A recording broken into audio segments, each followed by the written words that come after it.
Setelah pekan lalu kami membahas soal dilemanya Honda terkait kelangsungan proyek F1 mereka pada 2026 nanti. Ternyata secara pelan-pelan, titik terang mulai terlihat bagi pabrikan Jepang ini. Terbaru jika kita melansir laporan dari The Race, Honda ternyata sudah memulai pembicaraan tipis-tipis dengan McLaren terkait kemungkinan mereka berdua kembali rujuk dan menjalin kerjasama untuk F1 2026. Seperti yang kita tahu, Honda mau tidak mau harus mencari alternatif tim lain untuk diajak kerjasama setelah Red Bull memutuskan untuk menjalin hubungan dengan Ford. Posisi Honda saat ini adalah mereka sudah terdaftar ke salah satu pabrikan penyuplai mesin untuk F1 2026, tapi diketahui jika mereka belum menyatakan komitmen 100% untuk membuat mesin regulasi baru. Meski begitu, tujuan elektrifikasi F1 cukup sejalan dengan Honda, dan peluang mereka untuk melanjutkan proyek mesin F1 semakin membesar. Sekarang Honda tinggal memastikan komitmen untuk memberikan kepastian kepada F1 jika mereka benar-benar bersedia untuk jadi penyuplai mesin 2026 dan di tahun-tahun setelahnya. Jika kita berbicara soal McLaren dan Honda, ingatan kita tentu terbagi menjadi dua memori. Pertama adalah masa kejayaan mereka bersama Ayrton Senna dengan 3 gelar juara dunia yang ia persembahkan. Dan kedua tentunya masa kelam McLaren Honda pada awal-awal era hybrid yang membuat mereka menjadi tim semenjana saat itu. Punya sejarah pahit dan manis. Sebenarnya ada keuntungan tersendiri karena membuat McLaren serta Honda saling mengenal satu sama lain dan membuat segala macam negosiasi bisa berjalan dengan cepat, terlepas dari apapun hasil akhirnya dan bagaimana masa lalunya. Lantas kenapa harus kembali bekerja sama dengan McLaren? Apakah ada tim selain McLaren yang bisa diajak partneran dengan Honda untuk 2026? Di video kemarin kami sudah jelaskan jika ada 4 tim yang bisa disuplai mesinnya oleh Honda di masa depan. Haas dan Williams bisa kita coret karena mereka berdua tidak sesuai dengan ekspektasi serta prestasi yang diraih Honda saat ini. Jika Honda memutuskan bertahan di F1, artinya mereka paham betul dengan sebagus apa kapasitas yang mereka punya, dan menyuplai tim papan bawah hanya akan membuang uang Honda secara cuma-cuma. Aston Martin sebenarnya bisa dijadikan sebagai kandidat yang sangat potensial, mengingat investasi besar yang dibangun oleh Lawrence Stroll. Musim 2026, tim ini akan bertransformasi menjadi tim dengan sumber daya yang sangat besar dan tidak ada alasan lagi bagi mereka untuk sekedar jadi tim penghibur di papan tengah. Jika Aston Martin ingin mewujudkan rencana 5 tahun juara dari Stroll, maka langkah paling realistis yang bisa dibuat adalah menjalin kerjasama dengan Honda sebagai tim pabrikan.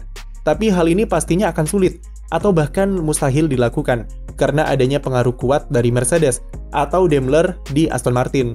Bahkan kami tidak akan heran jika pada 2026 atau di masa mendatang nanti Aston Martin dan Mercedes akan bertransformasi jadi satu tim pabrikan yang utuh seperti McLaren Mercedes dulu. Oleh karena itu, satu-satunya opsi paling realistis bagi Honda supaya bisa stay adalah rujuk dengan McLaren. Sama halnya dengan McLaren, mereka juga butuh Honda untuk bisa kembali ke jalur kemenangan seperti dulu. Sejak berpisah pada 2017, mereka hanya menjadi tim customer atau pelanggan mesin dari pabrikan lain. Zak Brown optimis jika timnya bisa kembali bersaing di papan atas dengan memakai mesin Mercedes yang merupakan salah satu yang terbaik di F1. Tapi sayangnya Zak Brown lupa jika timnya hanya sekedar tim customer dan harus menerima mesin Mercedes yang ia beli mau bagaimanapun desainnya. McLaren harus menyesuaikan diri dengan mesin yang diberikan oleh Mercedes, dan inilah kekurangan dari tim customer, yaitu mereka tidak punya kebebasan dan sangat bergantung dengan mesin yang terima jadi. Apalagi performa mesin Mercedes di tim utama dengan tim customer pastinya ada sedikit perbedaan, dan mereka pasti akan mengutamakan tim utama bagaimanapun caranya. Secara finansial, menjadi tim customer tentu lebih memakan biaya, karena mereka harus mengeluarkan uang untuk membeli mesin Mercedes. Berbeda jika McLaren menjalin kerjasama eksklusif dengan pabrikan lain, di mana lebih menghemat budget dan bahkan bisa mendapat suntikan dana tambahan. Meski kerjasama mereka berdua sempat berhasil membuat McLaren cukup kompetitif dan meraih kemenangan di Monza, tapi jarak dengan papan atas masih cukup besar, dan hal itu mustahil dikejar jika mereka cuma jadi tim customer.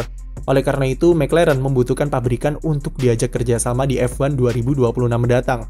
Audi sempat mendekati mereka, tapi karena Audi ingin membeli McLaren secara keseluruhan sampai bisnis otomotifnya, maka wajar saja McLaren menolak. Porsche juga tidak mungkin, karena mereka menginginkan hal yang sama dengan Audi, dan proyek F1-nya juga semakin tidak jelas. Jadi untuk sekarang jelas Honda adalah opsi satu-satunya, dan opsi terbaik yang bisa dipilih McLaren untuk bekerja sama sebagai tim pabrikan. Wacana rujuknya Honda dan McLaren tentu membuat heboh jagat F1, mengingat masalah serta tensi yang ada ketika kerjasama keduanya berakhir pada 2017 silam. Tapi jika melihat bagaimana situasi dan kondisi keduanya saat ini, yang sudah berbeda 180 derajat, maka 2026 adalah waktu yang tepat untuk menormalisasi hubungan yang retak tersebut. Honda dan McLaren sama-sama berbenah sejak berpisah di 2017. Honda menjalin kerjasama dengan keluarga Red Bull, di mana mereka bisa mengeluarkan potensi terbaik dari mesinnya dengan hubungan partnership yang harmonis, saling komunikasi, dan berorientasi pada performa yang saling bersinergi. Red Bull membuktikan jika Honda perlu diberi kebebasan dan rasa hormat yang tinggi, supaya bisa menghasilkan mesin terbaik dan kuat di F1. Hal itu membuat pabrikan Jepang ini bisa berinovasi dengan merombak desain mesin mereka menjadi split turbo yang terbukti sangat krusial dalam mengatasi masalah reliabilitas yang dialami sebelumnya. Inovasi tersebut membuka potensi dari Honda sepenuhnya dan membuat komponen turbo mereka menjadi salah satu yang terbaik di F1. Honda saat ini sedang mencicipi kembali era kejayaan mereka dengan 2 gelar Max Verstappen dan 1 juara konstruktor tahun lalu. Sementara McLaren juga menunjukkan peningkatan yang positif sejak 2017. Pergantian kepemimpinan dengan masuknya Zak Brown menjadi CEO dan Andrea Seidel menjadi tim prinsipal membuat lingkungan kerja di McLaren menjadi lebih inklusif. Jauh berbeda ketimbang era Ron Dennis yang dikenal cukup keras dan tangan besi dengan ekspektasi yang tinggi. Sistem manajemen yang buruk itulah yang jadi salah satu penyebab Honda gagal di McLaren. Ambisi mereka untuk menerapkan sasis size zero konsep yang ramping dan memaksa Honda untuk menyesuaikan mesinnya dengan desain tersebut berujung ke berbagai masalah reliabilitas serta kurangnya power di lurusan. Belum lagi tekanan yang besar dan rasa dipermalukan oleh berbagai pernyataan di media oleh McLaren dan Fernando Alonso membuat Honda tidak bisa bekerja dengan maksimal dan terkesan terburu-buru dalam mengejar target. Hal-hal semacam itu sudah tidak ada di McLaren saat ini dan mereka sudah menjadi tim yang jauh lebih baik dalam hal budaya di lingkungan kerja. Jadi dengan kedua belah pihak sudah saling introspeksi diri dari masa kelamnya dulu, masuk akal jika ini adalah waktu yang tepat bagi McLaren dan Honda untuk reuni sekali lagi di F1. Sekarang tinggal menunggu waktu untuk menjawab, sejauh mana Zak Brown percaya jika timnya bisa juara dunia dengan cuma menjadi tim customer, serta seberapa besar komitmen Honda untuk stay di F1 pada 2026 dan seterusnya.